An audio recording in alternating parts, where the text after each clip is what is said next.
Hello and welcome to the Paul O'Connor podcast, where we'll be talking about the motor trade, entrepreneurship, business and beyond.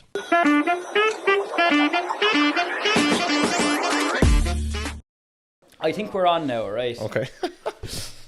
So we're live. We're here.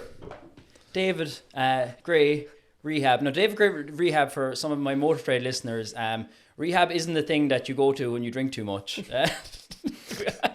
We don't usually have to explain this. We don't need to explain things. Unlike some of the podcasts you've probably been on before, my audience mightn't have a fucking clue what you do. Yeah. So, and you what you do is quite, I suppose it's kind of niche, but you've your own little industry. So I decided I want to talk to more people in business, and you're in business, and more people that do social media stuff, and you do both of them pretty well. So for the people that don't know you, tell us a bit about yourself. What do you do? I'll try. Yeah.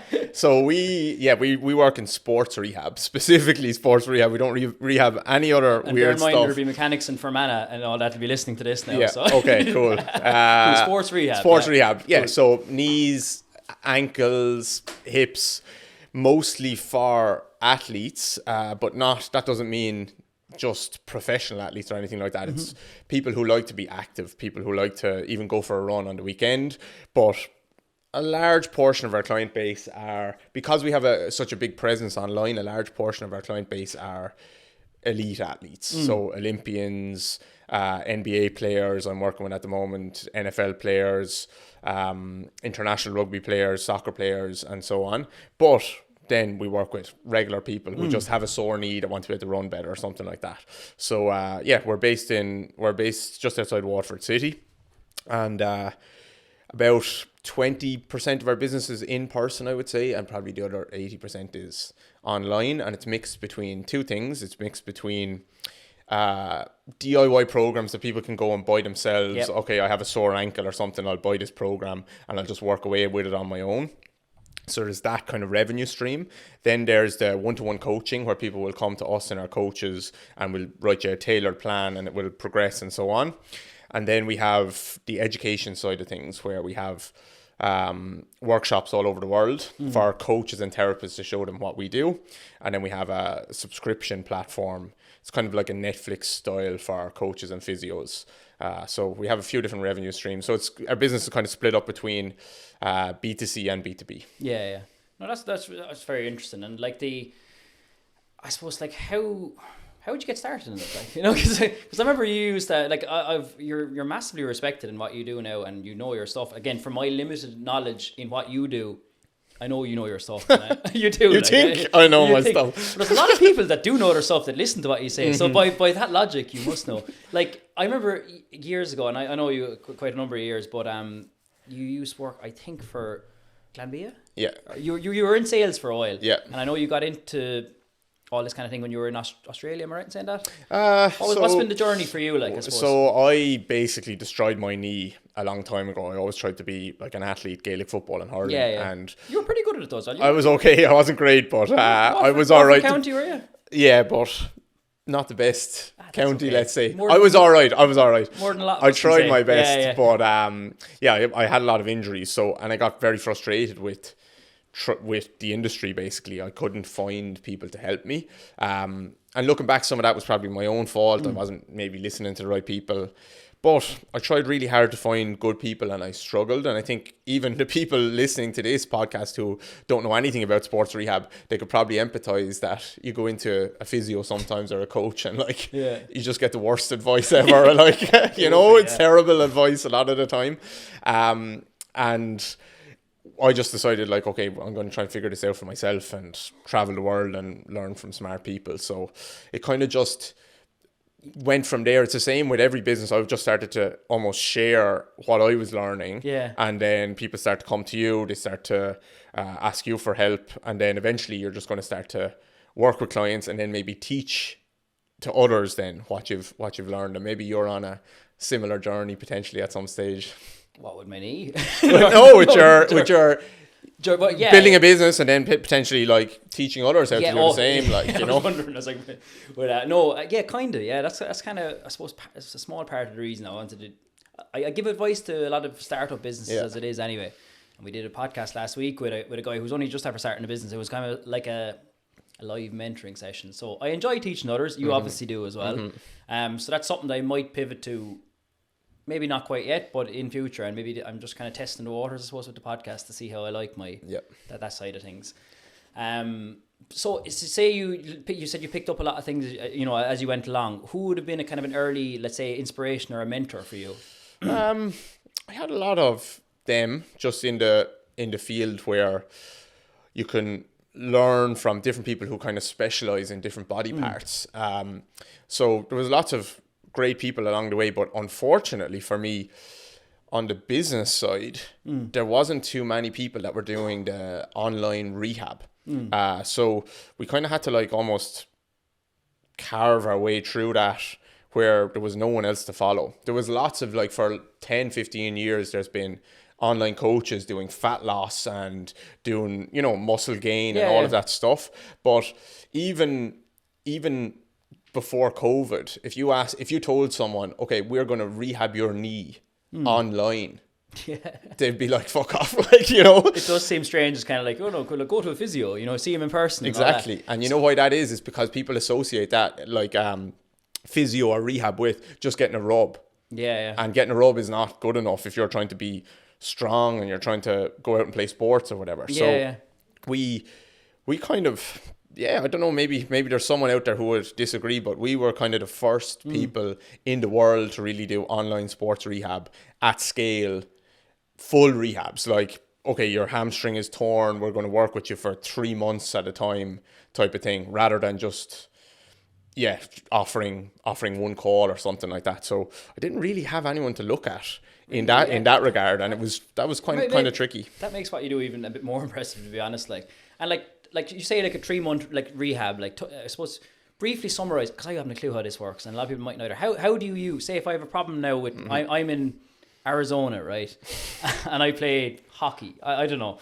I'm making things up, but like, how does give me an example? I say a problem and how you would, I suppose, the process in fixing it all online. Let's say, for example, because it does, even for someone from the outside looking in, that sounds mad in its own way. Like, it's really not. It's really relatively simple and not that much different to working with someone in person, except for the fact that you just can't lay hands on them.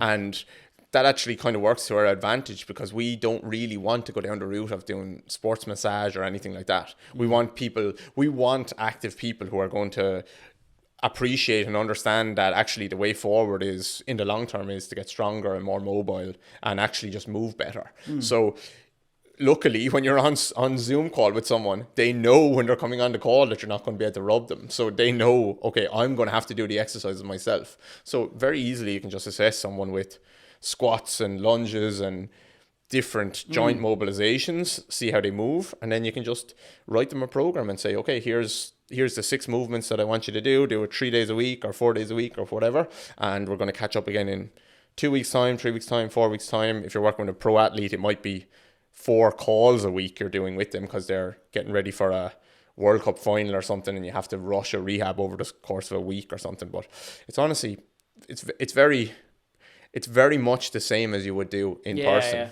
And a lot of people moved towards this during COVID, just like many other industries, where they were forced to do that. And now it's huge. Now there's very few online coaches / rehab practitioners that aren't offering some kind of online offering. And is a lot of what you do kind of, when you work with like a team or something, is it kind of preventative stuff? Or because like not all of them might have issues. Like, as I see you do a lot of kind of teamwork and everything like that. With Crystal Palace, you were... that's more on the education side. So Crystal Palace brought us in. Scotland Rugby brought us in recently. Several other teams. We're going over to some NBA teams now in August, and they'll just bring you in and you'll teach their coaches and physios for a day or 2 days. Basically show them your system of how you rehab people. So that's cool. That's really cool. Yeah, that's a really cool part of it. That's an understatement. And just with COVID and everything, like, was it over COVID? Like, how long are you doing like David Grey Rehab full time now?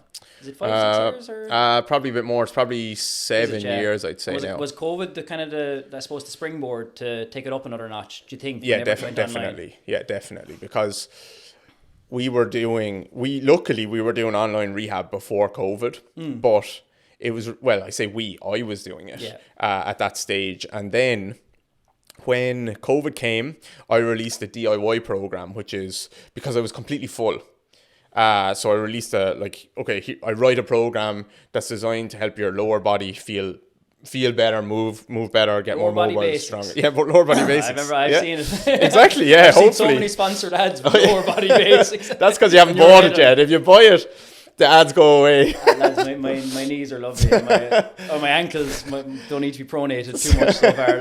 But. So that program now at this stage has sold about 25,000 copies, and that was just something I wrote at home one day. I just thought about, right, what's the kind of general stuff that I like clients to be able to do that often they can't do when they come to us. So that really opened my eyes, because before that I didn't think that this business was easily scalable. And I won't say it's not easily scalable, but it is scalable. It just takes work.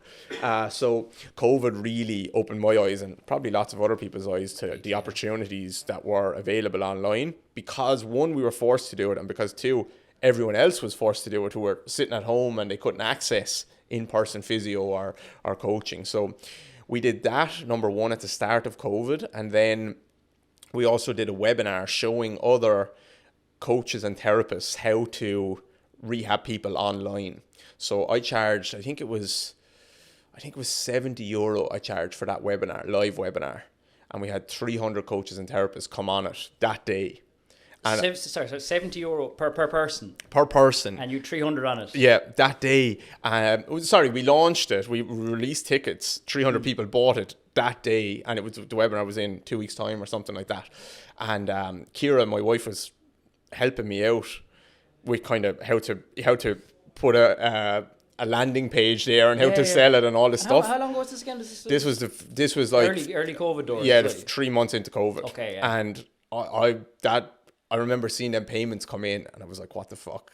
You know, like, what is happening? You know, it's just one after the other. Yeah. And that is completely weird in my world, because you would have to have clients come in the door one after the other to make money like that. But that was when I realized, like, okay, shit, we can, one, online is a real thing here, and two, we can scale this. Yeah, this the thing with online stuff as well. Like, you know, if you're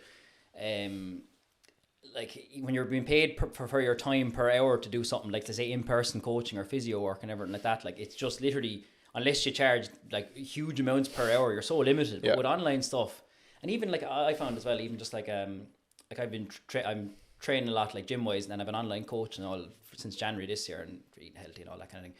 But like, it's so much more lucrative for them to do that and send a voice note and a check-in to me once a week than do an hour PT on its own. Like, that's the beauty of online stuff, isn't it? Like, you know what's weird as well is that, because I've seen so many of these, people are much more willing to pay an online coach more than they are an in-person coach, even though the online coach isn't offering a gym, equipment, a premises for you to come in and maybe have a shower or anything like that. Online coaches, we're in a bit of a different industry in the rehab side of things, but online coaches typically make way more money than gym owners. Oh, I'd believe it. So people, for whatever reason, there's a psychology of, I'll pay this fucker online who's... And I tell you another thing that I noticed as well, and I go back to my example with the online PT that I had, right? He's no doubt he does know his stuff now, right? I'm not denying that, but it was fucking expensive, right? Yeah. And I think half the reason I've stuck to it now, in the best shape of my life, I have fairly low body fat now at the moment, never. But half the reason I stuck to it was it was fucking expensive, right? And I didn't want to waste the money. Yeah. If he was charging 50 quid a month or something like that, I'd be like, yeah. But I was like, it was a fair amount of money, and like, that's the thing with, that's what if I was going into. And there's obviously a fine line between gouging people and, you know, but you have to charge enough, or people won't perceive any. If you gave out everything you did for free, people wouldn't take any value to it. But if people pay you for their courses, for example, or they pay you for the seminar, they'll listen and they'll pay attention because there's value attached to it because of the outlay for it. 100%. And I think I'm sure you've noticed that as well. 100%, and you'll attract better clients as well. You'll attract better clients, yeah. So I don't know if that's the way in the car sales world. If you're selling a more premium type of car, is it the same thought process? It is to an extent. Like most garages, you know, when everyone starts off, myself included, you kind of start off selling kind of cheaper cars because you have to, because you don't have the money to be buying a load of stock up front, and you're selling 4, 5, 6 grand cars. But like, you want to quickly move away as quick as you can away from them up into not high end cars. Look, we're in Dungarvan here now. Like, we're not going to be selling Ferraris and Lamborghinis here. Like, you know what I mean? But we sell nice cars. You know what I mean? Nice cars that people but like in our area, I suppose, and I suppose online can afford. But yeah, you want to get out of the cheaper end of the market, even in the workshop as well. Like, you know, we're trying to. You know, some lads would be coming in, they'd want everything as cheap as possible, and they'd bring their own parts and everything like that. Like, you know, unfortunately, they're not the customers you want. Like, so you have to be selective of what customers you want, and that's the same in any industry. Yeah. And you don't want to be in any industry where it's a bit of a race to the bottom and it's all on price. Like, so you want to be kind of competing on quality, or ideally not, you know, carving your own path and going down where you don't have necessarily as many competitors. Like, so, 100%. And as you were saying, you're one of the first doing what you're doing. Has there been many kind of like people copying what you do since you started doing it, let's say? That you know of? Yeah, definitely. But I don't know if they're copying me directly. They're just.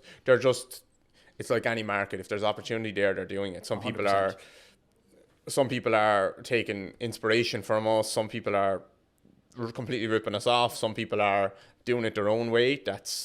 And I don't get emotional about that in any way anymore. No. At one stage, I did. There was a lot of people that were ripping us off, and that was very frustrating. Yeah. But you have to just kind of move past that, because you're not going to be able to stop it. It's only going to get worse, and it's a compliment.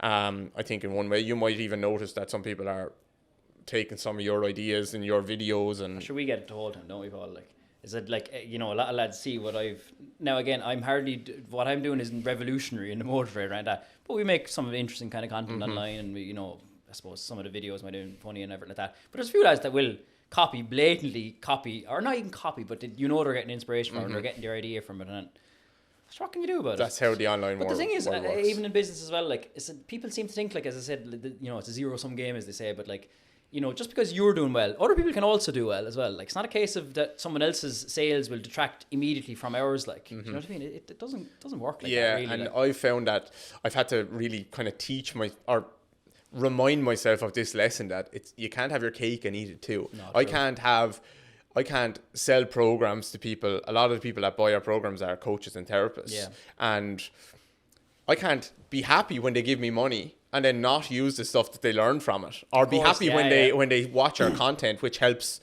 our reach grow and so on, and then not take inspiration from it. It's not like I'm not taking inspiration from anyone, and I'm not. That's how it works. Like. Yeah. So. And I think when you have an attitude of kind of almost like a kind of a goodwill attitude, and like, you know, what goes around does kind of come around, like, do you know what I mean? And I think you obviously put out, as I've seen even on your Instagram or whatever, you put out a lot of information that's completely free. Do you know what I mean? And like, that's good, but you'll get that back in other ways, like, do you know what I mean? And that's how it kind of works, like, isn't it? 100%. And with our content, we try and lead with, like, I try and have a lens. I think people overcomplicate content, at least in terms of how they think about it.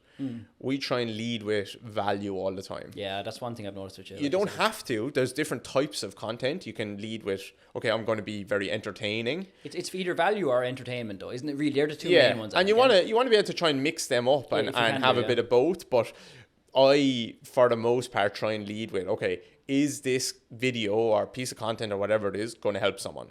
And if I think the answer is yes, then I'm gonna post it. I'm gonna go with it. And that has been a lens I've taken that lens too far in the past, where like I could have done something really cool, like worked with a really famous athlete or something, and I'm like, I'm not even gonna post a picture of this because it's not going to help anyone else. It just looks like I'm bragging. Yeah. And actually, I'm like, that was so fucking stupid, because sometimes just posting something cool is good, and it looks good and it helps you. And I don't know, maybe that's just an Irish attitude. It is a bit of an Irish attitude as well. Like, you know, it's you know, you have to kind of, people, it's not even that you might be happy with something, or you might be proud of something, but other people are saying, oh, he's only fucking blowing his own trumpet. Yeah, he's a bollocks. Like, yeah. And you're going to get a bit of that, but also you're going to get lots of people who are like, well done, you know? No, yeah, you get, I think, I maybe wrong. TikTok is a different fucking anomaly completely, like, but that's just a cesspit for negativity. But like,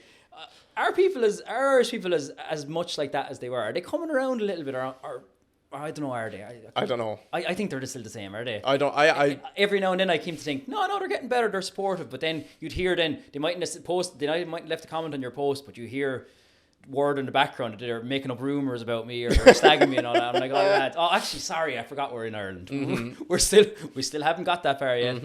But I don't know. I think there's something called tall poppy syndrome. They talk about it in England. I think it's similar in England as well. But it's I don't think tall poppy syndrome? Tall poppy syndrome is heard it, but you just someone tries to like grow higher than the other poppies, and they just get chopped down instantly. So like that is definitely a thing in Ireland and England and probably Australia, and not in America. Americans love it. Don't they? It's like you go and reach your David dreams. Grey, you're awesome, man. It's cool though. It's like I find that sometimes Americans like they're nearly a bit too over the top that way, but it's refreshing in another way. Like because I said Ireland and the UK is the same. Probably other bits of Europe. You're saying maybe Australia as well. Australia, it's kind of like yeah. Because you get a bit, I don't know about this lad now. And I'm sure you've got David Grey. Or Jesus Christ, who does he think he is now? I remember him from Waterford now, and it's like, lads, can you have to just be happy for him doing well? Like, yeah. So there's a bit of that, but for the most part, I've realised more recently that a lot of people want you to do well if you're just not a dickhead about it. If you're not a dickhead about that, that's but they do want. I think the level of goodwill you get kind of tapers off a little bit as you start doing maybe very well now. Like, you know what I mean? I'm not saying even like you're obviously doing very well. Like I get less goodwill now than I did 5 or 6 years ago. Let's say. You know why that is? I was only just starting off. Like, you know why that is? It's not that they don't want you to do well anymore. It's that they don't feel like you need their well wishes anymore. Because you're doing fine. You're exactly. That's what it is. That's actually a good point. Because at the start, people are. I even see with one of our physios now, for example, she's started to post more content, and like she can post content that's nowhere near as good, quote unquote. I'm not trying to brag, but it's not. She can post very simple content. Yeah. And she'll get loads of people like saying brilliant job, this and that, and I'll be like, because they're just trying to support. It's just a supportive thing. Yeah, and it's not that it's not good. Hopefully she's not listening, but it's good.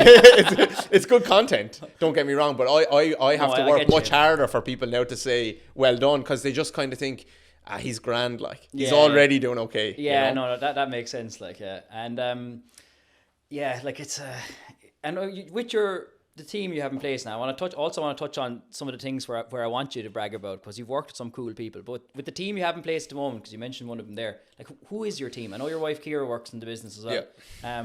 What's the rest of the team? What's the structure of it like? So there's me. There's Kira, my wife, who's the operations manager. Okay. She just does everything that I either don't want to do or frankly I'm not able to do. Both of them. Yeah. And we have very different strengths. She has a background in event management and being more organized. Being organized, and I have a background in not being organized. I'm a salesman, like, and I'm just a scattergun approach to paperwork and things like that. Like, exactly. You know. So there's both of us. Then there's a full-time marketing person, Ash. She's been brilliant. She's on board about a year now, and she's been top class for us, helping with our website, helping with some of our content, our podcast, Facebook and Instagram ads. She's been really helpful, because I was trying to do all of that myself, and it was often quite tedious, isn't it? And I was often like, our ads, we need to constantly refresh them, and I'd be leaving them longer than I should have. And they're a big revenue driver, and I was just not doing things because I was trying to do everything.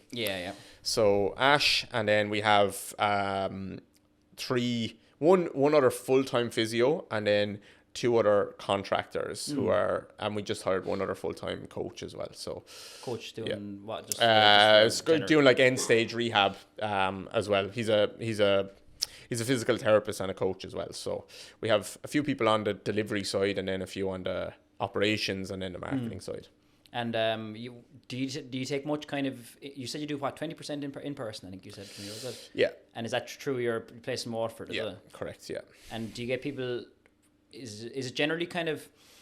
Obviously, the in-person thing is people that might have issues themselves, like you want to solve. Like, is kind of just trying to solve those issues, or are there people that just come to you looking for, I suppose, knowledge in person, or does that make sense? Or is by in person, do you mean physically trying to help a problem? Yeah, okay. Rehab. Yeah. So when we're doing education, we travel for that. Usually, we do workshops for that. So we were just back from New York and Boston, where I was teaching workshops over there, and then in person we have people traveling to us. So for example, next week I have a goalkeeper coming from the German Bundesliga. He's coming over. He's just finished his season. He's coming over next week for a full week of rehab. A Bundesliga goalkeeper. Yeah, so he'll be with us, and then he'll come for a week, and then I'll program for him for his whole off season then, to help you, like, to have a full off season, 8-week or 12-week plan, whatever it is, that he starts the new season in the best shape possible, where one, his knee is feeling better than before, and two, he's just stronger and fitter than before. So we'll have a lot of those. Last week we had a World Cup skier from Sweden over with us. In a couple of weeks' time we'll have an international rugby player over, so that we do a lot of those kind of intensive in-person rehabs as well. And they're kind of fun. You get to meet lots of different people that way, and I learn a lot from those as well, because you get to spend maybe 2 or 3 hours a day with an elite athlete, and you just get to really see in depth how their body is moving. And what's kind of I suppose, like, have you found different athletes have different strengths and different common problems and everything like that? Yeah. I suppose, as obviously you do know your stuff, but there's a certain element of learning a lot of things, I guess, as you go along as a bit as well, isn't it? Like, yeah. Different sports are, like, you'll just see, if you look at Gaelic footballers and hurlers, especially men, they will just present as, like, incredibly rigid and tight, partly because it's a cultural thing of being an Irish man, where, like, I never did any stretching. I never. Anytime I get a massage, they're like, "Geez, you've carrying a lot of tension. You're a lot of stress." I was like, I don't think I'm stressed, but I'm probably pure rigid. Yeah, I don't think I'm stressed. You're completely locked up, almost without fail. Like, you're carrying a lot. I don't like a massage that's too heavy on me. Partly because I'm so fucking tense, so wound up. But I think that partly is probably a cultural thing as well, where, like, we don't express our emotions either, you know. we're just tight in a lot of ways. Yeah. So it's built into our DNA. I think so. So you learn a lot from different athletes. I've worked with, like, hockey players, NBA players who are very, very tall. Like, they're all going to move so differently. I'd say so, yeah. And it's a really good learning environment for me and our coaches, where and different mentalities then as well, where people are, like, you really have to convince some people, you have to be really hard on some people. If you're working with an elite athlete, you can't be a pushover, because they're used to yes men all the time. Really, and they're just so used to that, and we have to be very strong with them sometimes, that, like, no, what you're doing is not working. And because they're surrounded by people that are almost in awe of their status. Exactly. I guess, is there? Yeah, exactly. So we have to be very, very, like, no, you're only able to do that once you've built a bit of rapport first. Of course, yeah. You don't come in and like a fucking cunt. Yeah. What are you doing? Like, you don't know what you're on about.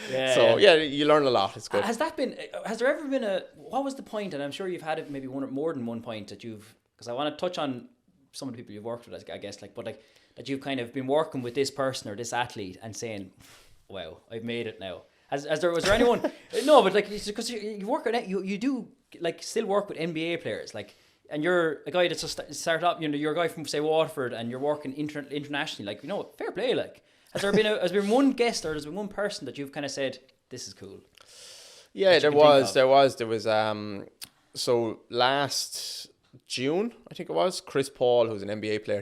I've seen him. Yeah, he flew me out to LA to spend. He flew you out to LA. To spend a few days with him, and I was in his house working with him. And for people who don't know who Chris Paul is, he's now 40. He's been playing in the NBA for the last 20 years. That's some longevity, isn't it? He is. They say that he's one of the top 5 point guards in the NBA ever. He's unbelievable. And I drove up to his gate outside. His security were there. I, like, knocked on the gate. I'm like, hello, let me in. Yeah. And it was a Chevrolet rental or whatever. No, it wasn't even that. It was some shit fucking, I don't know what. Surprised they didn't send a driver for it. Yeah. So rocked up, and he brought me in, and he said, okay, Chris will be out in a couple of minutes. And it's this, you know, beautiful house in beautiful part of LA, and Chris came out, his wife was there, his daughter was there. I know him seeing, but he's not that very tall though. No, I'm as tall as him, which is another. I was thinking, which is another. He's 6 foot, which is another crazy thing, that it shows you how unbelievably talented he is. That he could play in the league for that long, and he brought me in, and I was not nervous in any way, shape, or form, which is funny to even say. But I'm very confident in what I do, which allowed me to kind of just almost segment it in my mind that I'm not here as like a fan. I'm here as someone who's just going to help him. Like that, and they wouldn't even realize they're doing it. Like you're saying, I'm brought in here in a position of competence.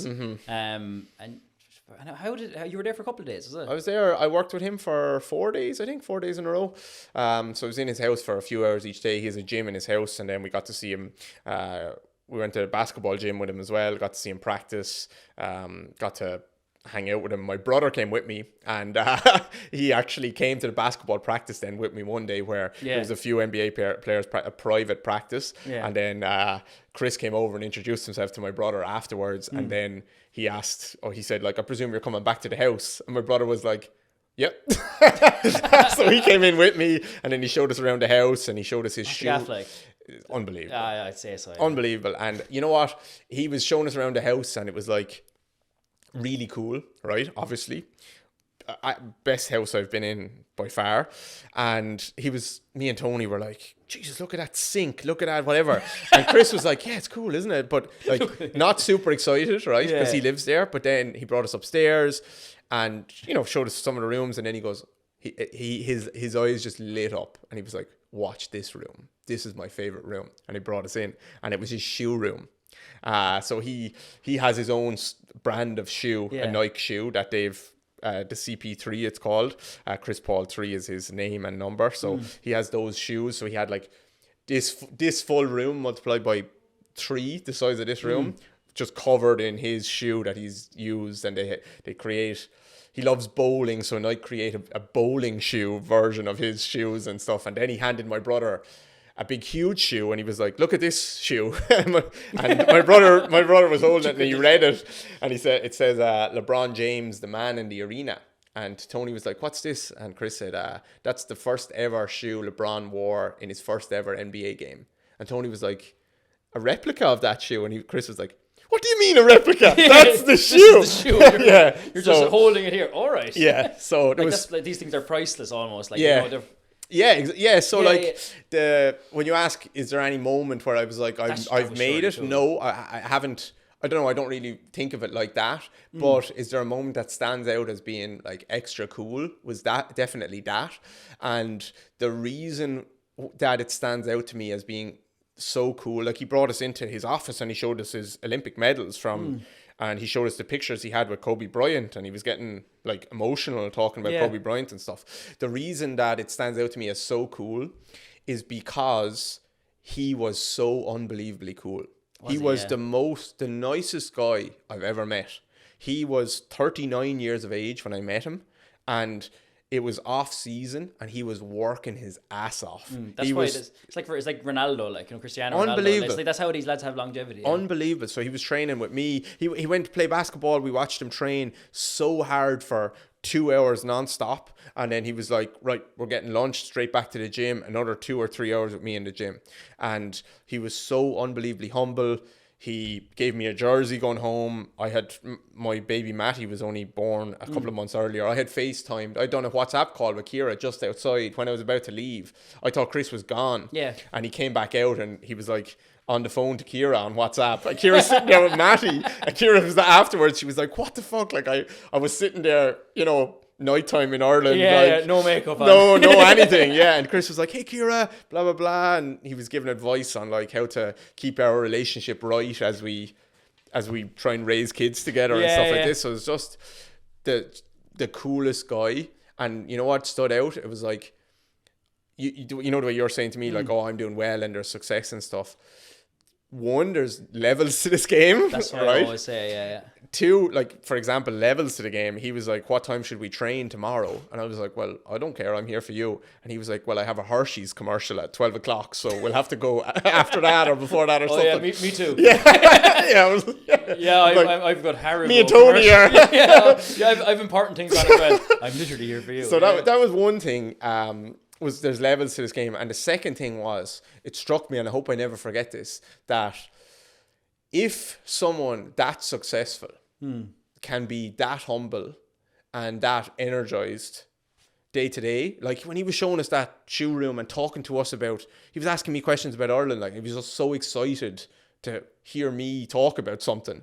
Yeah. And, you know, he wasn't playing it cool as in like, I'm this cool celebrity guy. Yeah, he was yeah. like properly like, look at the shoe room. Like, you know, this is how cool is this? So like a child almost, in a great way. Like, which was unbelievable. And it stood out. Like if someone that famous, that successful, that rich can be like that, I have no business having any airs or graces about or having a fucking ego that's out of control, or having or being a dickhead to anyone. And this fella like is on a like top of the pile when it comes to like sports stars and everything like that, and he's still grounded, like, you know what I mean? Yeah, unbelievable. And like he's been with his wife and they have kids together since college or something. I think that's helped. He didn't get into the celebrity life maybe as much, like. Yeah, like I think LeBron is his son's godfather or something. Like that's the level he's on, like. Really? Yeah, it's so,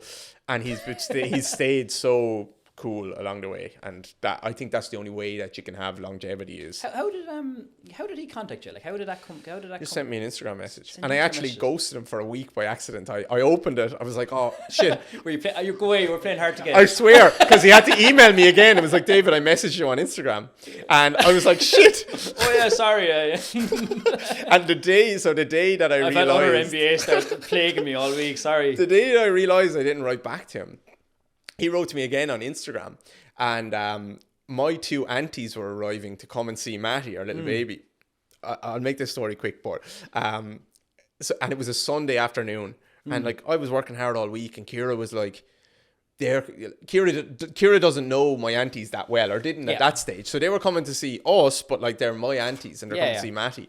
And next thing I messaged Chris, and he was like, are you free for a quick Zoom now? And I was like, yes. And I just saw them pulling into the driveway, and I just went upstairs. I was like, Kira, I need to do a call. This is important. And she was like, fuck's sake. Like, and I was like, I promise it would be fine or whatever. So I went up and I was like chatting to him, and it's on a landing where it's not even in an office. Yeah. So I knew she was like listening downstairs, and all she could hear is, when can you come to LA? And I was like, maybe next week.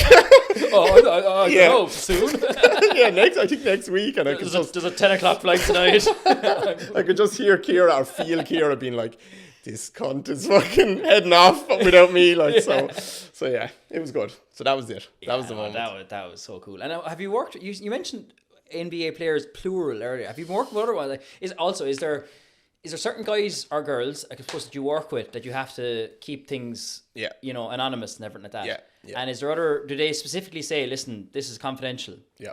And sometimes you have to sign an NDA. Sometimes it's just, not often, but sometimes it's just like, don't tell, you can't say anything. Yeah, that's fair enough. Yeah. The thing with it is, actually, the funny thing is, it happens more often in Ireland than anywhere else. You're working with GAA players who say you can't tell anyone, and what's this is the thing with GAA culture. If you ever look at Gaelic footballers or hurlers doing interviews, like they don't say anything because they're so afraid to say anything. One, because people might think they're like, if you wear your socks up in Gaelic football, you're like, this fella's a dickhead, like, right? It's just Ireland, though, so there's a bit of that, and then secondly, management usually don't want them in case the other team gets an edge or something, right? And it's just such a self-limiting mindset, because if you had confidence in yourself as a player or team, it wouldn't matter what the media said or what other teams said about you. And that's what they have in America, where they're doing interviews mid-game. I was watching a basketball, a playoffs game last night, and the player is like, he comes off after the quarter, and they're like, how was that quarter? And he's chatting to the media.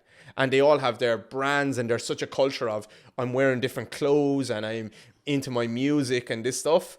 And we just don't have that here. So yes, it happens more often in Ireland that players say, you can't tell anyone I was working with you, than multi-million-dollar athletes, which is it's crazy. Bad. I often see, like, there'd be Irish GAA players and like hurlers and all that, like they do like a brand ambassador thing, and all the comments underneath abusing them. Yeah, it's absolutely ridiculous. I remember I was on I always remember, like, it was Ozzie Gleeson actually. And he was like, he's obviously, especially back in the day, he was absolutely huge, and he was doing he had a few like, deals with Littlewoods or Danone, or I can't remember who it was. I think it was something like that, and I always remember it. And it's like, just lads, some of his friends, some other people, just slating him underneath it. I was like, listen, this is a top class hurler trying to make a few extra quid.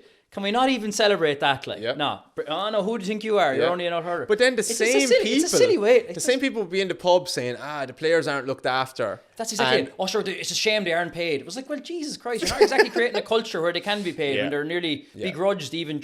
And the money that I would imagine a GA player for a brand ambassador deal, they might get some free stuff, and I know a lot of them get free cars and things like that. Maybe brand, but like, it wouldn't be life changing amounts of money. It's not either. huge. Like, you know what I mean? For the time they're putting in. And look, to be honest, if I was still playing now and I was an athlete in Gaelic football or hurling that had any reason to be doing media stuff, which I certainly never was, I probably wouldn't do it. And even if I did it, I'd take a free car, all right, but of course, I wouldn't be doing interviews and all this stuff, because you just get abused. So I can't blame them, you know. And it's so different in America, isn't it? Like, you know, and I know it's maybe even American sports and all American TV, it's very so over the top when it comes to brand deals and advertising marketing. It is a little bit over the top, but like they big everyone up, don't they? Like, yeah. So, and I guess part of the reason why we can't say who we're working with a lot of the time or some of the time in the UK or in America is if they're working with us, they might be injured, or a lot of the time it's not just injuries; it's people who they just want to move a bit better, but sometimes, for example, a previous NBA player, he was out of contract. And if I can completely understand, because if I showed videos of him working with me and he's looking for a new contract, then people might start to think he has an injury. Of course. Yeah, so that's sense. Where we had to sign an NDA. And not that I would never share content without asking for their permission regardless first. You have to be so careful. Like, you have to be very, very careful. But that contract was worth, that he ended up getting, was worth $5 million a year or something to him. So like, I can understand why you might say like, don't share this, you know? And like, say for example, I know there's a lot of people you can't say you've worked with. Is there a couple of them that were like, you don't obviously can't say who they are, but like, damn, that was cool. If people knew about that one, that was a big one. Has there been a few other big ones to the same, like, say, level as Chris Paul? Like, no, not to Chris Paul. Because he's level. huge, like, you know, he's one of the most recognizable sports people in all of America. So no, there hasn't been more of those yet, but there has been a lot of people, coaches, I will say, and therapists that have learned from us and worked with athletes at that level. Actually, this is happening literally every day, and we consult with coaches and physios. Like, I do mentorship type of calls with other coaches and physios who are working with, like, okay, my client who is the fastest 100-meter sprinter in the world has a foot problem, for example. And you're coaching coaches to coach these hyper, like, successful athletes. Yeah.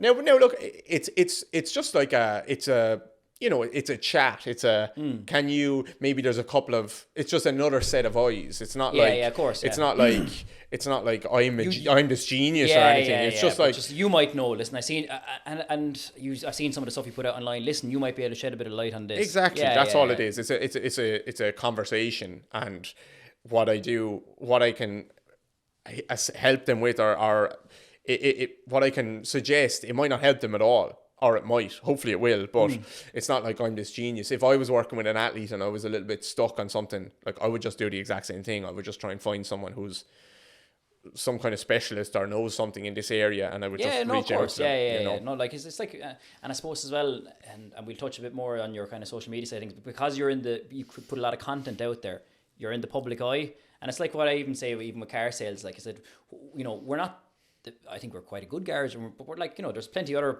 garages that sell similar cars of a similar quality and, you know, have similar service and all that. But because we're in the public eye quite a lot, you're in the forefront of people's minds in a lot of things. Like, you know what I mean? Like, if I was thinking, Jesus, I've got, I don't know, an ankle problem or something like that, or something to do with mobility that I need work, because I see you so often, I know you as well, like, but you're in the forefront of people's mind and they'll think of you. Yep. And that's the a lot of the main benefit of social media, I think, as well. Yep. So it gets your name out there, and it said you mightn't get a direct sale there and then from it, but you're in the public sphere and you're kind of yeah, and I think that's where people don't people who stop doing content and aren't consistent with it because they're not seeing immediate gains, they probably don't look at it the way you just described it. Yeah. And that's how they should look at it, is like, I'm maybe not going to make a sale off this today. Maybe not tomorrow, maybe not in 6 months' time. But if I'm consistent, and it's very hard to measure where sales are coming from online as well. It is, yeah. It's very difficult to see where your leads are coming from, in general, but definitely online. But that's been a thing forever.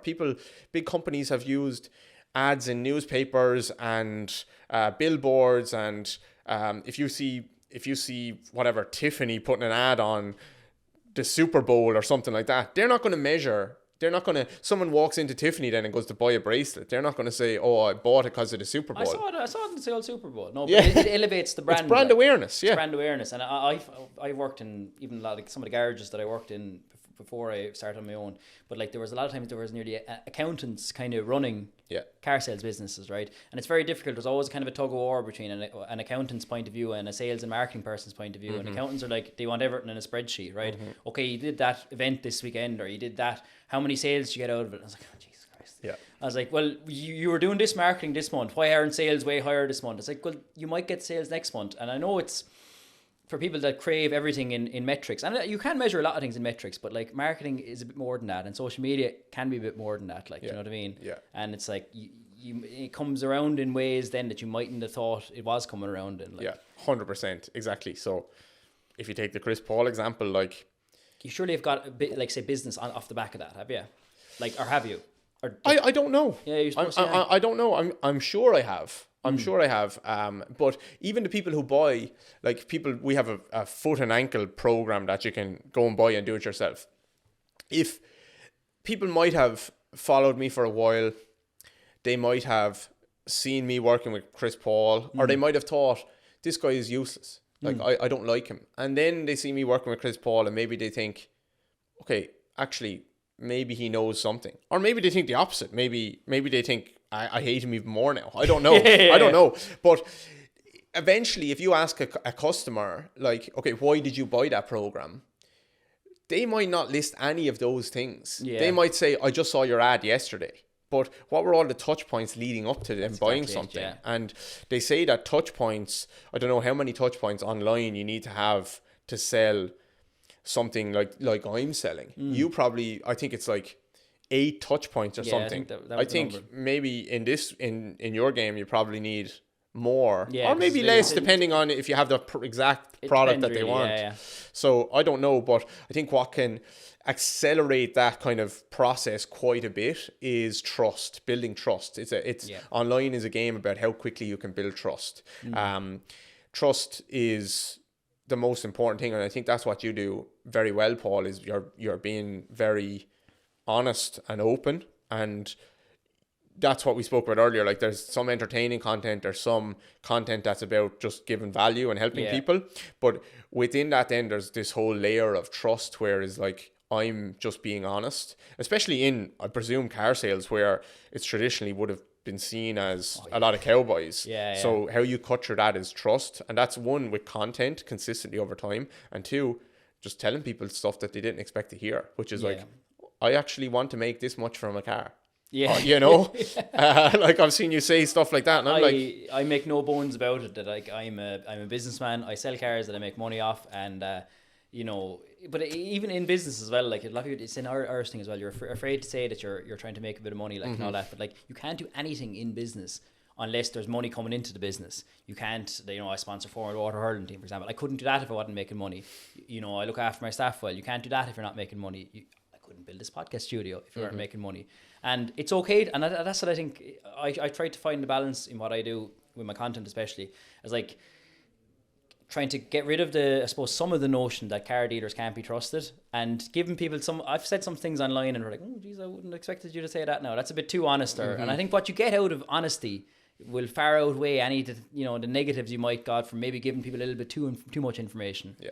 And I think it's so important, like, isn't it? 100% trust. And it's probably the same in what you do as well. It's the same in everything. If you trust and value, just if you strip away all the bullshit with like what people overthink it so much. What phone should I use to record the content? What mic should I use? Just do it. Just start. Do something and just lead with like, okay, I'm gonna be honest and I'm gonna try and help people, and eventually your content will get better over time because you just have to do it. Yeah, is that what you kind of did? Because like you've how many 250,000 Instagram followers? Is that your main sales funnel? Instagram? Yeah, Instagram is our main one. Yeah, and how? Because that's a huge number of I suppose followers. Like, what was the kind of, has it just been kind of steady growth, or was there kind of times where it just kind of jumped up? Or it's been very steady. Yeah, very, very steady all along. Like, it steadily we had steadily faster growth, but there was almost no jumps, and we don't look for jumps at all. Actually, I want the opposite of jump. If I woke up and I had 70,000 new followers tomorrow, I'd be like, fuck.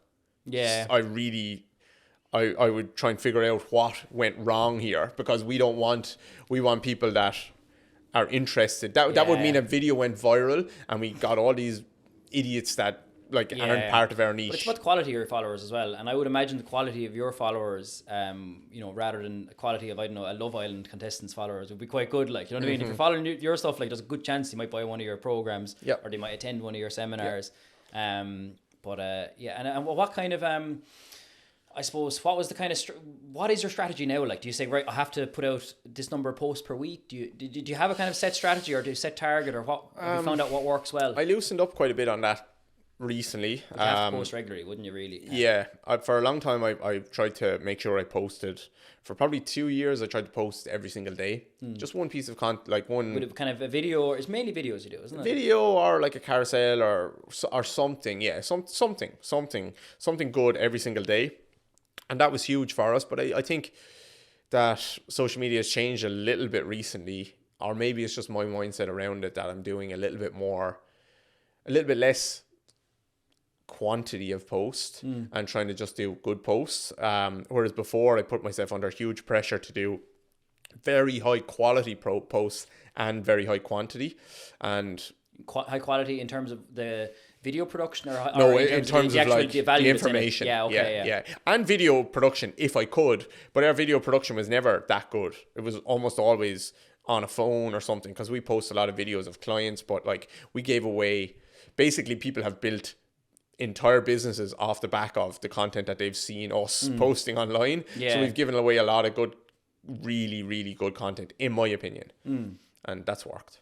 And I find as well with social media content as well, it's like you can spend a lot of time, and I'm not saying don't have polished content, but like some of the more raw, genuine videos tend to do even better, especially on some of the stuff we do on TikTok. It's like just me recording off my phone, and can get a couple of 100,000 views, like, you know what I mean? Yeah. And I said that's like, because like if you're trying to just to have the slickest, best looking content, like, look at what you're competing against. Like, you're competing against people with big budgets for that kind of thing. Like, yeah, I would slow you down, and I think for people starting out, just quantity, put stuff out quantity is key, because that's the only way you'll get good at it, is by doing more content. And if you're trying to just do like perfectly polished content, that your quantity is going to suffer. You're not going to be able to do enough of it to actually get good. And I think we had this conversation before as well. I asked you about it a while ago, and I think you were telling me to do that as well. And I was asking you about YouTube, because at the time I was going to start that, and I was I actually did overthink it myself, because I felt like I needed this mad production quality and everything like that, but I kind of put it on the back burner. I'm starting YouTube again, mainly just posting the like the podcast on it. But I also, even with the GoPros now, I want to record some like vlogs and just daily stuff and stuff we do here. And like, for example, I was in Japan there last year, and I'll go again maybe this year, maybe next year, and I'll do a lot of content over there as well. But again, I think that'll work really well. And that's like a GoPro. It's not like a it's not a videographer coming in. And look, that's great if you can do it. I was asking a few lads to do them, but the lads, they were outsourcing guys, and they were, it was a couple of grand a month basically, that kind of thing. And I'm like, oh Jesus. And then I kind of figured out, even with the podcast, I kind of saying, right, start now. I think it's Rob Moore. He's an author, property guy, but he says, start now, get perfect later. Like, the important thing to do is just give it a go. Like, and that's what I said even with the podcast. It's like, right, just give it a go. I still don't have a clue what I'm doing. I'm just getting on guests that I find interesting. I was like, I'll get you on. I have a few other lads coming up. I don't know where it's going to go, but I'm giving it a go, and that's more than a lot of people will do. Like, do you know what I mean? Like, And that's what that's all about. Like, and I suppose, you've probably seen the more you grow a social media kind of thing, or the more you grow a kind of channel, the rewards are there. Like, Yep. And have you found, right, as your following has grown online, like, is there a direct correlation between like the amount of followers you've had online and the money you're making? Yeah. Interesting. Yeah. You were expecting me to say no.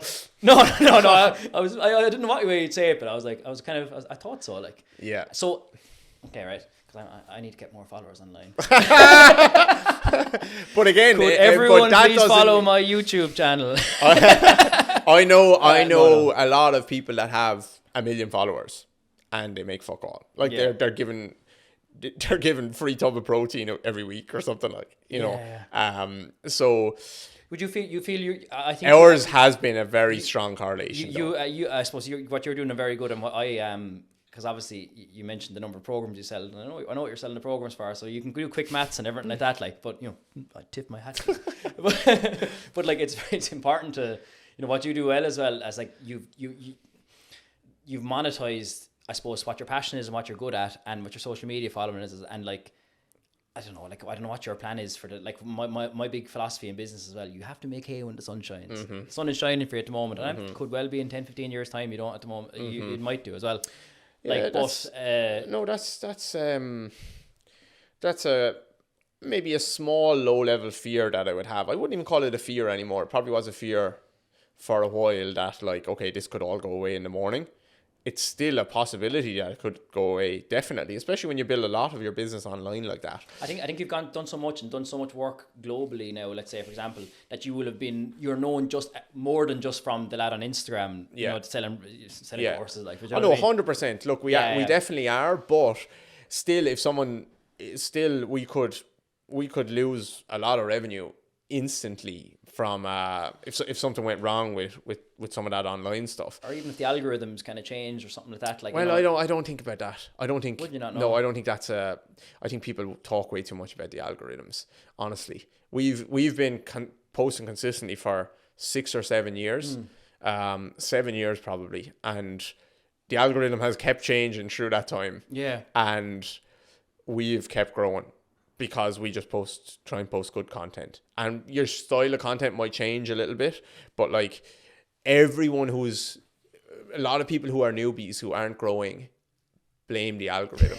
I don't mean you. I don't mean you. Your content isn't good enough. Like that's probably the answer. No, that's just, I'm just parroting what I heard other people say. To be honest, like, it's not even that I particularly said. No, that. I know, and that's what people say, that the algorithm, this and that. I'm like, show me that video. That's shit. Like, So like on a micro level, the algorithm, like some videos won't do well for whatever reason because of the algorithm, but like it's just like anything. Over time, if you just do good work, it will shine through. It kind of it compounds over time. Like even in business, like I felt like last year in business, look, we're kind of getting busier. This year is kind of plateaued a little bit, but in business generally, it kind of gets busier and busier. And I was like, what am I doing kind of different? And a lot of it's just compound. And if we sold a couple of thousand cars now out of here as well. And after a while, if you keep selling good quality cars, and obviously some cars break down, but in general they're good quality cars, and you keep looking after people, the natural, even if you, and the same with the way the business has grown and have extra staff and all that, it's just been compounding over time, even if you didn't necessarily want it to grow, for example, which I do like, but it's just business, it just kind of snowballs a little bit, and once you get it up past the point, and you've obviously, the start was probably tough for you, was it, even just to get it off the ground, but now you're at a point now where, Jesus, if it all goes tits up, even the point where it went tits up, you're still making enough to make a living off it. Does that make sense? Yeah. No, that's what I'd say. So, like, is it like 100%? Yeah, compounding is the secret to business. That's it. That's what people don't. And when you go to let's say you go around the world, like say where did you say you were? New York and Boston. Yeah. Recently. Yeah. Well, and Austin, Texas. And do you get, like, say when you meet other people there, do you get other business opportunities? Do you get people mainly pitching business opportunities to you, or do you get other business out of those? Say for example, you go over there, and obviously people, I'm sure, buy a ticket to go to the seminar and things like that. And like, do they lead to more further business, or how did these come about actually? How do we organize our own workshops? How do you say, so I'm going to Boston? Like, how does the setup go? Like, how are you all of a sudden in Boston with these people? Like, how do you promote it, I guess? So So here we'll take New York for example, Yeah. right? So so actually here's we'll take Boston now. So I was invited to go and speak at a seminar in Boston. Mike Boyle is one of the most famous strength and conditioning coaches in the Is it world. from other kind of coaches that you've obviously a huge network of coaches now that you've dealt with, like you probably know people everywhere, and you get invited to speak. Okay, Yeah, cool. so for this one specifically, he invited me to speak at his seminar. He has been at the top of strength and conditioning game for 30 years now. Everyone, like any S&Cs in Ireland, would look up to him. A lot of them would look up to him as one of the OGs. So he invited us to Boston, and I spoke at his. I spoke for 4 hours at his seminar. There was 250. Yeah, but it's not just speaking. It's workshopping. It's showing exercises. Standing up on the stage for 4 hours. Well, a lot of it was that. So he invited me there, and that's not a huge financial thing because he'll pay for the flight and the accommodation and stuff. But that's much more about like, okay, one, I get to meet him and network with him. Two, you get to stand up on a stage in front of 250 coaches and therapists who then will potentially go and tell other people and so on. And then just you're putting yourself out there, and then they might end up, I don't know. Yeah, buying our programs or whatever. Lots of stuff.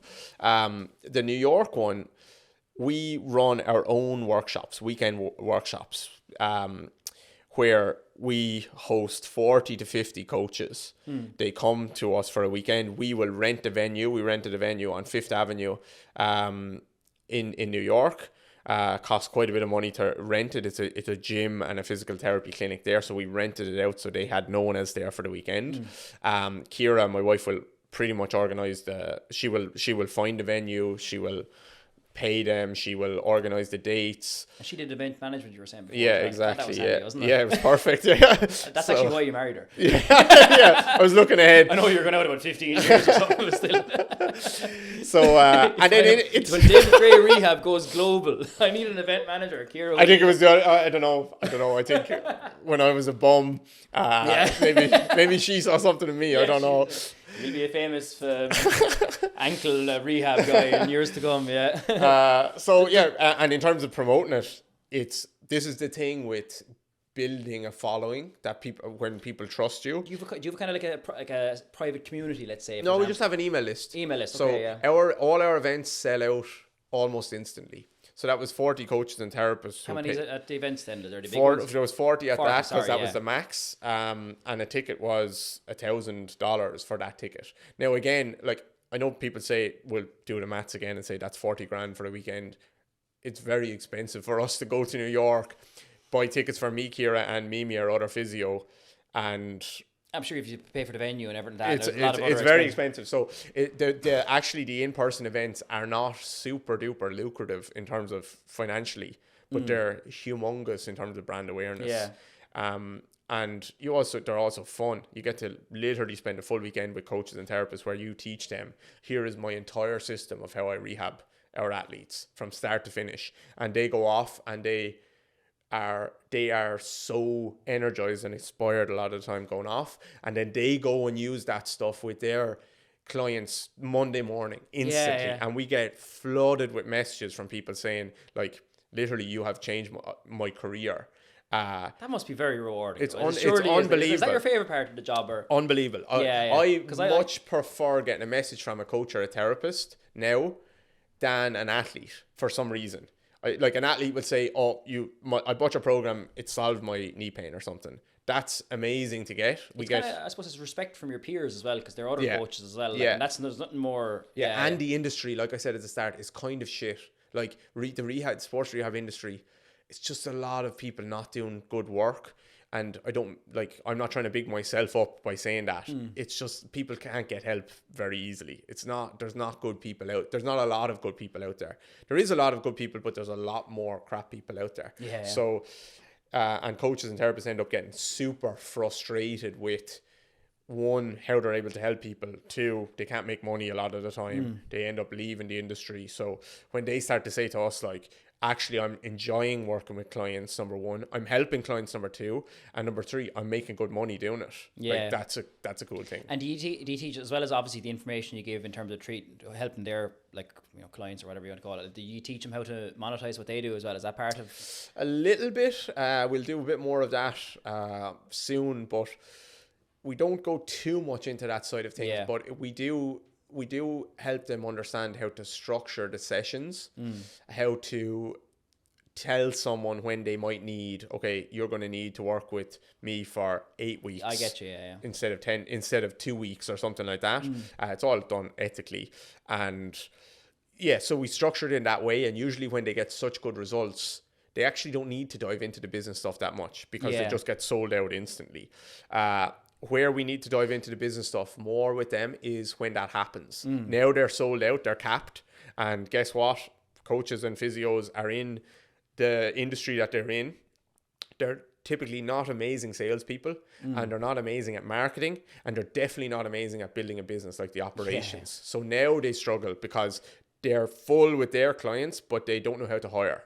Yeah. And they don't have to build a team and build systems. So that's where we have to jump in and try and help them. So many people are, even like tradesmen, for example, like, they're very good at their craft, like, and same in physios as well. Like, but it's a completely different skill set to grow a business and to, I suppose, expand it, like, to monetize their business and everything like that. Like, because there's a lot of people, like, there's a lot of people that say, for example, that are, I don't know, they might be so good at sales, for example, or they might be such a good person, but they can't grow a business, and therefore there's a lot of people that are really skilled but aren't making the money maybe they might deserve, like, do you know what I mean? And I suppose if you can kind of be really good at what you do but know how to monetize it as well, like, that's where you that's where the growth happens.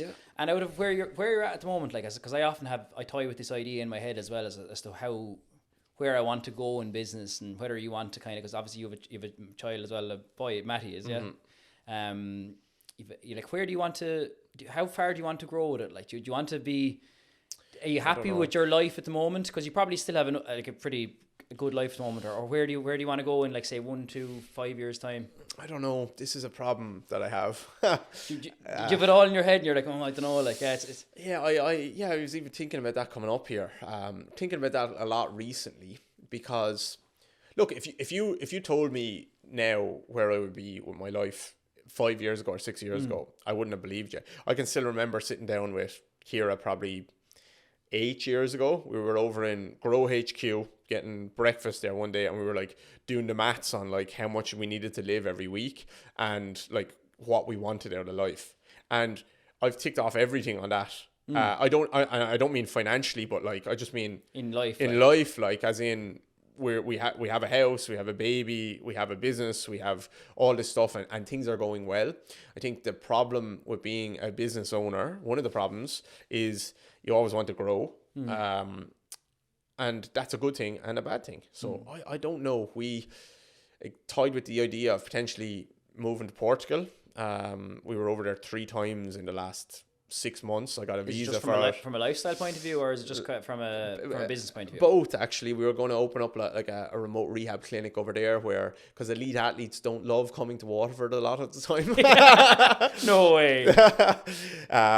They're forced to, but they don't love doing. They'd rather be in the Algarve doing rehab with us than in Waterford. So that's a bit of a problem. But I decided against that eventually, or we decided against that. And now I have a friend that's in Austin, Texas, who is working out of the most unbelievable gym you would ever hope to see. And he wants me to move over there and do some stuff over there, and we'd have a lot of proximity in Texas. Yeah. Would you like that? Do you like America? Yeah, I love it. Do you? Yeah. Yeah, no, it's pretty cool, alright. I did Myrtle Beach back in the day. I didn't love that now. But you only came on holiday, like. You were only there for a couple of weeks, but I loved America. I was there. I went a couple of summers there. Went on a J2 and everything. But no, J2. I've been a couple of times since. I do like America. Yeah. It's no matter what kind of person you want to be over there, you can be, like, you know what I mean? It's as wild as you want to be, because as health as you want to be. It's such a vast country, like, you know what I mean? I say a lot of your clients, or a lot of your, like, people that you deal with are in America. Yeah, But where's the breakdown actually? America's our biggest market. Is it? Yeah, Yeah. America.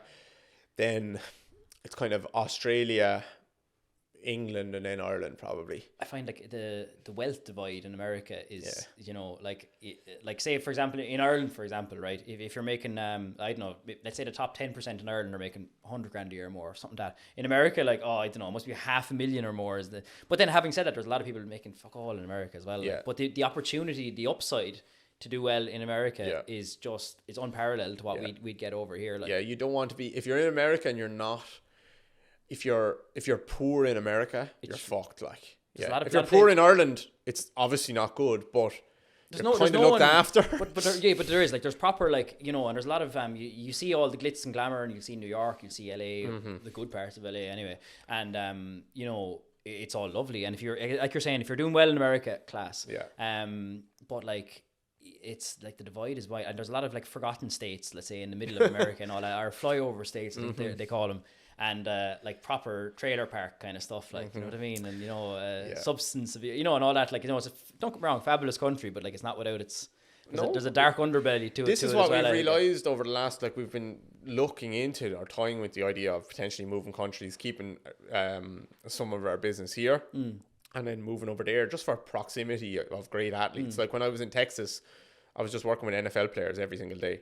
What, like, just because I was in the gym, they were like, casually, sure, I'm in Texas. I was just in the gym, and my friend was like, when you look at his foot, when you look at his ankle, and I was like, yeah, come on, like, you know, every day. Whereas it's hard to get that here, right? So, but there's a downside to there's an upside and a downside to everything. We were looking at Portugal. It's beautiful there, really nice, but they don't have a lot of professional sport either. They have a bit of soccer, but it's not humongous either there. Soccer is not the best sport to be working in as a private, like, working within a club is okay, but because their seasons are so long, they're 10 or 11 months long, they don't really get an off season where they might want to work with you one-to-one. Yeah. So soccer is not amazing. Go to Texas, unbelievable. Taxes are great there. The weather is great there until it gets to the summer, and then it's unlivable. So is it very hot over there? Is unbelievably hot over there. So Ireland is amazing in terms of people are great. Weather is not so great. Taxes are insane. Like when I was in the car with truck. Taxes are chronic, but anyway, go on. I was in the truck with my friend in Texas, and they pay 0% income tax. They only pay state taxes or federal taxes or whatever it is. And I told him about the taxes in Ireland, and he genuinely almost puked. Like he was 2% away from getting sick. He had to pull over the truck. A lot of people don't realize that as well. Like, it's in business, like, you know, it's if you're business in Ireland, like I've done fairly well in business over the years, but like a lot of the money I have is behind a massive wall of tax locked up in the business that I will have to pay 52% tax to take it out. Like, and you're just like, I just pay myself a salary that I need for living and whatever like that. And then, like, other than that, like, everything is just locked up in you know. But they don't incentivize you to invest it either. No, you have to put into pension or nothing. Like. Pension or nothing, and I put good money into pension. Great, like, but like. Grand, like, yeah, you might not be around to see it. But you know what I mean? Like, obviously, be sensible of it and everything like that. But like, it's just, and you'd be looking at like Gino that used to work for me. He lives over in Dubai. He sells real estate over there, and I know one or two other lads over there. And you know, they're putting down whopper months sometimes when they have a good month and all that. And I'm like, Jesus, I'm not making that money. And then if I did make that money, it's tied up in the business, and like you can't see it, like, you know what I mean? And it is for people that are doing well, or even just not even well, but people that are doing a little bit above average in Ireland, there's a lot of tax to pay. Like, and so for, like, America is just I suppose that probably helps the wealth divide in America as well. There's not as much tax to pay if you're. You can just get really, really rich in America. You can't you? That's the thing. But you can also get really, really poor. Whereas in Ireland, most of the country is just middle class. It's some variety of middle class. In Ireland, people might not think that. Yeah. They might say, but I would say that American people would look at most of Ireland and say, you are middle class. You know what I mean? No, we're all fine, like, but it kind of gets to a point, like, or it is, yeah. But isn't it nice that you're, I suppose, even for you, like, you know, it's nice to be able to have these type of problems, right? And it's nice, you're in a nice position as well at the moment where you can start looking at you have a certain degree of location freedom as well, and that's something that I kind of want. Like I don't have location freedom at the moment because I live in Waterford. I have my garage in Dungarvan, and I drive up and down 5 or 6 days a week, and I love it. Like, do I want to be doing it forever? I don't. The winters in Ireland make me so miserable. Like, this is the thing. Do you know what I mean? But like, it's a cool position that you're in, that you can say you could in theory, like, you can up sticks and leave and go to Portugal, or you can go to America and have a different type of life there. And obviously when you have a child, there's a completely different consideration as well, and you obviously have Kier to think about as well. But I suppose that's the kind of the beauty of, for you especially, having a kind of an online business. Yeah. So back to your question, I guess, what's next? I don't know, but I'm trying to remind myself to be grateful for like where we are, what we have. Appreciate that it could go potentially at any moment. There would still be, like, our reputation would still be left as doing really good work, but things could go wrong. But the more I looked into, like, okay, all of these other places could be amazing, the more miserable I felt while I was doing that, because I was just looking at other places that would be better, and then seeing all the things that was not the way I wanted it here. You know what I mean? And then when I start, like, as soon as I decided, right, like, okay, we're not going to Portugal. That's it. It's just not right. It was amazing for all these reasons, but it's just not right. Like, I felt a weight off my shoulders because I was so focused on thinking about, could we make this work, and how, it'd be beautiful to be outside every day, blah, blah, blah. And I was just focused on all the things that I didn't have here. So, I get you, So, I have to be careful with that as well. Yeah. And what do you think, I suppose, what's the negatives, what's the positives and negatives to doing business in Ireland, do you think, at the moment? Obviously, we discussed taxes, so I think taxes is I don't know enough about every other country's tax setup, but I do know I fucking pay a heap of tax, and that's what I do know. What would you say that we start with the downsides, I suppose, because there is positives as well. I don't know. Not even just doing business, but I suppose with lifestyle, I suppose. In general, like, for me, very simply, I think lifestyle wise, the weather is a huge one. Like you said, like you get miserable in the winter. Like, I realized a couple of years ago that genuinely I'm so miserable in the middle of January, February. Same, yeah. And all you need to do is look at the last couple of weeks when the sun is shining. Even this weekend, Saturday, right? Oh my God, it's a different world, isn't it? Like, it really is. Like, and I think a lot of the problems in Ireland, or people's perceived problems of Ireland, actually go away if the housing crisis, as sunny. Honestly, it would, like, and I think a lot of people the rose tinted kind of view on other countries is based on the weather as well. It is the weather. Do you know what I mean? Yeah. So that's the biggest one for us. Everything else, you can work around. Tax is a huge problem. I won't go into that again, but then again, the business is secure here. Like, there is certain securities here that come along with that. For example, I was speaking to a financial advisor who was talking about, okay, you could potentially register your business in this country or that country, but then he said, okay, actually there could be a problem with online sales where that could flag up in certain countries as not being a safe bank there or something like this. So, like, that was something that I hadn't considered, where Ireland doesn't flag up for anyone as potentially there being problems. It's pretty. So no, for me it's just mainly lifestyle, and that comes down to two things. One is the weather, and two is being around cool people. And I don't mean to say that there's not cool people in Ireland. There's loads of them. But for example, when I was in Texas, like, there's just literally every corner there's someone who's doing something. They're like super ambitious, doing stuff. It's not about being around people that have money. It's about being around people who are like, fuck it, I'm going to try this thing. You know what I mean? It's inspirational though. And like you said, there's levels to this game. Like, and sometimes when you're in Ireland, like, you forget about even the same with Dubai. And I know Dubai has its own downsides as well. Like, but like, you see over there, like, I'm saying Dungarvan and Waterford, I'm like, I'm doing all right for myself. I get an old fancy car every now and then, and I go on my holidays and all that. And then you see other people's life, and you're like, God, I'm poor. Do you know what I mean? Like, and sometimes it's nice to go to places that kind of push you on a little bit. Yeah. And you see that a lot in America. Like, America is just like bigger. Everything is huge over there. Everything's bigger. Hanging out with NBA players and all that. Then you kind of. That would drive you on, and it would make you see what's possible. It does, but you know what? Like, this might sound a bit cringy, but like, even this for me, this is enough. Like I come in and I see, geez, Paul's after building a podcast studio. Like this is what I mean. Like, you know, people who are just like, fuck it, I'm gonna do this, and I'll just have a crack off it. Like that's what I mean. I don't have in my community of people that I kind of with on a day-to-day basis or run into.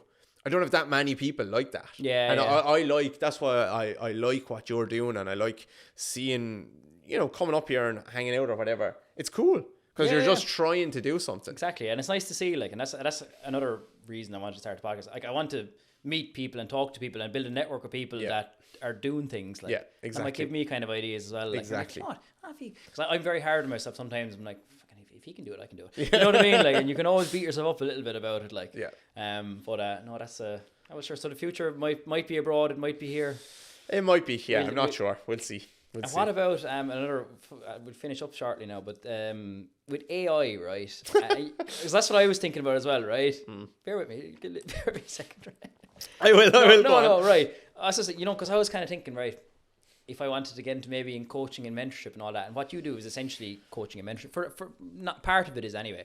Like, will AI be taking the place of any kind of information-based kind of learning kind of side of things?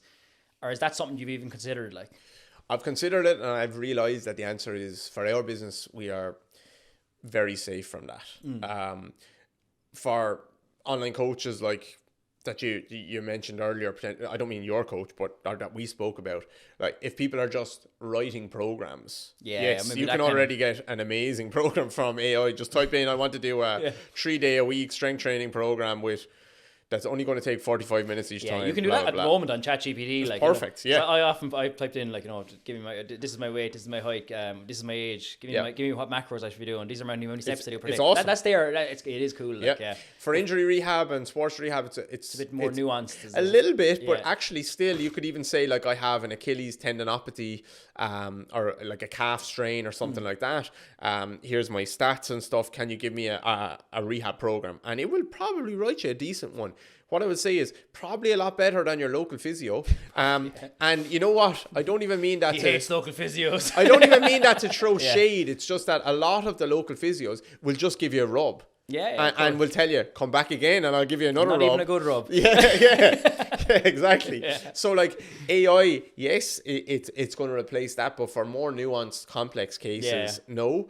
And for mentorship, no, definitely not. Although my brother did say he had 3 questions that he got off someone else that he asked AI. He has trained up his ChatGPT to, like, know him. He's spent hours talking to it, so it knows his entire life and how he thinks. And he asked 3 questions. It was very interesting. I'll have to find out what they are. One of them was like, people are on the edge of their seats now. I'll try and remember one of them. One of them was, based on everything you know about me, what do you think my blind spots are, and where is it holding me back in my life? Wow, that's a deep question. And it fucking spat out this answer that was like 100% his blind spot. And I must ask ChatGPT who thinks mine, because the amount of random questions I ask. Exactly. How do you unlock the fuel cap in the 2017 Passat? Then the next one is, how do I invest 100k? It was like, I don't know how do I build a podcast studio? You're fucking weird, Paul. That's what it is. You seem to have a lot of problem unlocking fucking fuel caps. You know, because I've been asking car-related questions, just random. But I've been asking all sorts. So anyway, will it replace mentorship? And he actually came back and said, like, that conversation that I just had was better than any life coach could have ever given me. But so I don't want to say no. But people crave, like, human connection as well. Exactly, like, and half the reason, like you ask someone else's advice or something. Yeah, I know I can Google it and answer it, but it will be more credible coming from this person that I trust. And that's the one thing. I don't think robots. I don't think AI will ever take the place of the human. And it's the accountability too. Yeah, he's not going to do what ChatGPT tells him. You know what I mean? Whereas if some fucker is sitting there like, here's your blind spot, come back to me in a month's time and tell me what you've done to fix it. Like, I've been meeting with my coach. Yeah, but again, it's like my fucking online coach. It's like it's the accountability and someone to go back to and everything like that as well. So I don't see it replacing. I think it's a good thing. If it's replacing someone, it means they weren't very good in the first place. Yeah. That's how I see it. Final question.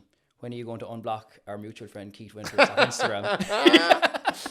Never. Hopefully he's listening. I was telling him, I'm going to send him on the clip. It's a clip to the end of it there now. He said, I don't want to be listening to him on about pronating ankles for 2 hours. He doesn't know what I talk about because he's been blocked for 3 years. I think you were on a stag or something like that, and he was leaving silly comments underneath.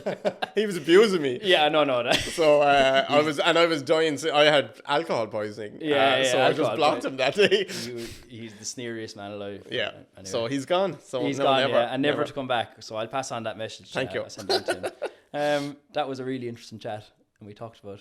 I hope people enjoyed it as well. Yeah, me too. No bother at all. Listen, thank you so much. Thanks, Paul. Cheers.